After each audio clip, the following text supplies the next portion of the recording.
మేము సాల్యూట్ చేస్తాం, కానీ మీ ప్రవర్తన అలా ఉండాలి, మీ ప్రవర్తన అలా ఉండాలి. విశాల్ గున్ని గారు ఒక మంచి ఆఫీసర్ అండి. అసలు ఫోన్ కాల్లో అందరూ ఫోన్ కాల్ తీసుకుంటారు, పరిష్కరిస్తారు. ఎవరో ఆఫీసర్ చెప్పారని, ముఖ్యమంత్రి గారు చెప్పారని, సజ్జల రామకృష్ణారెడ్డి గారు చెప్పారని చేయాల్సిన అవసరం ఏముంది? వాళ్ళకి ఐపీసీ ఉంటుంది, రూల్స్ ఉంటాయి, రెగ్యులేషన్స్ ఉంటాయి, వారి శాలరీ వాళ్ళకి వచ్చుద్ది. ఏం చేయాలో ఏం చేయకూడదే అసలు ప్రతి దానికి బెదిరించడం ఏంటండి? అసలు ఏం జరుగుతుంది? ఒకటి సాంబశివరావు గారు, సార్, ప్రజల హక్కులు పరిరక్షించడమే ప్రజాస్వామ్యం. ఆ ప్రజాస్వామ్యాన్ని కాపాడటంలో ఫోర్త్ పిల్లరు జర్నలిజం. అటువంటి ఫోర్త్ పిల్లరు గత 5 సంవత్సరాలలో ప్రజాస్వామ్యాన్ని పరిరక్షించడానికి మీలాంటి వాళ్ళు సామాజిక స్పృహతో, అభ్యుదయ ఆలోచనలతో ప్రజల పక్షాన నిలబడ్డారు. ప్రజల పక్షాన మాట్లాడే వాళ్ళని ప్రోత్సహించారు. మరింత ఉత్సుకతని వాళ్ళలో కల్పించారు. ముందుగా మీకు ప్రత్యేకమైన అభినందనలు సాంబశివరావు గారు. అంతేకాకుండా సమస్యని మీ మీద ఎన్ని ఒత్తిళ్లు వచ్చినా ఒత్తిడిని తట్టుకొని మేము ప్రజల పక్షాన నిలబడాలని చెప్పేసి నిలబడిన అతి కొద్ది మందిలో మీరు ప్రముఖులు. ఇది ఆంధ్ర ప్రజానికి, తెలుగు ప్రజానీకానికి అందరికీ తెలిసిన నగ్న సత్యం. దాని గురించి మళ్ళీ చెప్పుకోవాల్సిన అవసరం ఏం లేదు. ఇందాక మీరు చెప్పారు, కొల్లి రఘురామరెడ్డి యొక్క పాత్ర చంద్రబాబు నాయుడు గారిని అరెస్ట్ చేసేటప్పుడు ఆయన వ్యవహరించిన తీరు, ఆయన చట్టం ఉల్లంఘన చేసిన తీరు, ఆయన అక్కడ ఒక భయానక వాతావరణాన్ని కల్పించేసి ఒక అంతర్జాతీయ తీవ్రవాదిలాగా అరెస్ట్ చేయడానికి పన్నిన కుట్ర, ఇవన్నీ కూడా మీడియా ద్వారా, మీలాంటి వాళ్ళు మీడియాలో చెప్పడం ద్వారా అందరికి తెలిసిన విషయమే. అయితే అక్కడ ఇంకో విచిత్రం ఏంటంటే, ఎందుకు అరెస్ట్ చేస్తున్నారు, ఏ నేరంలో అరెస్ట్ చేస్తున్నారని చెప్పేసి అక్కడికి వచ్చినటువంటి న్యాయవాదులు అడిగితే వాళ్ళని కూడా అవహేళనగా మాట్లాడి అది రిమాండ్ రిపోర్ట్లు ఇస్తాం అక్కడ చూసుకోండి అని చెప్పేసి దౌర్జన్యంగా రోడ్డు మార్గాన తీసుకొచ్చిన సంఘటన మనం చూసాం.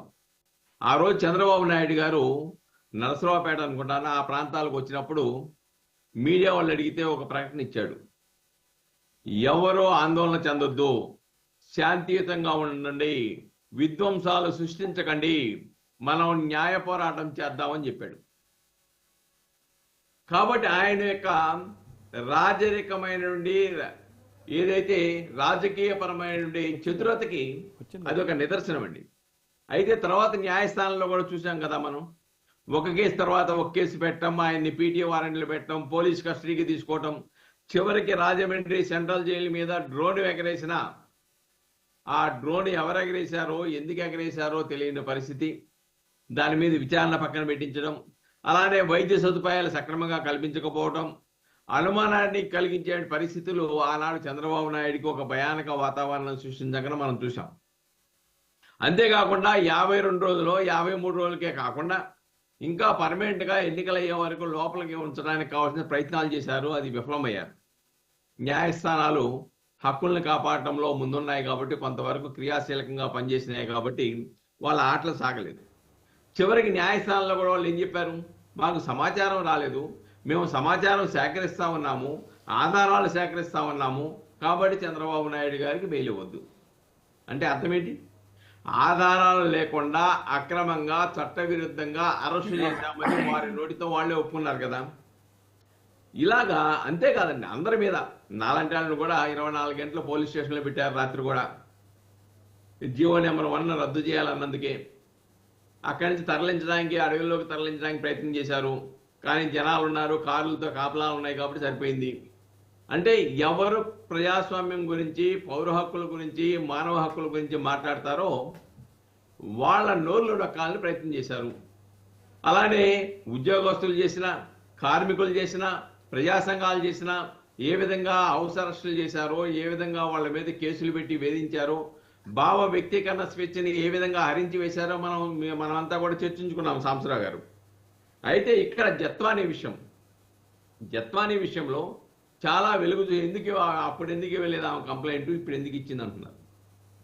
ఆ రోజున జగన్మోహన్ రెడ్డి పాలనలో, ఒక నియంత పాలనలో, విధ్వంస పాలనలో, స్టేట్ స్పాన్సర్డ్ టెర్రరిజంలో రాష్ట్రం మసైపోయింది.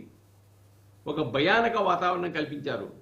ప్రజాస్వామ్యం అంటే, ప్రజాస్వామ్య విలువలంటే అర్థాలు మారిపోయినాయి. కాబట్టి వాళ్ళు ఏం చెప్తే వాళ్ళ మీదే కేసులు కట్టే పరిస్థితి. పోలీసు వాళ్ళు కూడా తన విధులు మర్చిపోయారు. ఇందాక మీరు చెప్పినట్లుగా తాము ప్రజలకు జవాబుదారీగా ఉండాలి, ప్రభుత్వం నుంచి జీతాలు తీసుకున్నామన్న ఆలోచన పక్కన పెట్టేశారు. అందుకే న్యాయస్థానం కూడా చెప్పింది సాంబశివరావు గారు, మీకు రాజకీయాలు కావాలనుకుంటే కాకి డ్రెస్ వదిలేసి కద్దరు డ్రెస్ వేసుకోమని చెప్పింది. మేము ఈ వ్యవస్థలో, న్యాయ వ్యవస్థలో మేము ప్రజల యొక్క హక్కులను పరిరక్షించడానికి కష్టసాధ్యమవుతుందని ఆవేదన వెలుబుచ్చిన సంఘటన మనం చూసాం న్యాయస్థానాల్లో. అంటే ఎంత నియంతలాగా ఆ రోజున పరిపాలన సాగిందో ప్రజలు చూశారు. న్యాయస్థానం దృష్టికి వెళ్ళింది, న్యాయస్థానం కూడా ఆవేదన వెలుబుచ్చిన సంఘటనలు. ఈవెన్ అవినాష్ రెడ్డికి, వివేకానంద రెడ్డి మర్డర్ కేసులో కూడా చూసాం కదా, సిబిఐ కూడా వదలలేదు, వాళ్ళ మీద కూడా కేసులు పెట్టారు. ఇక్కడ జత్వానీ కేసులోకి వచ్చేప్పటికి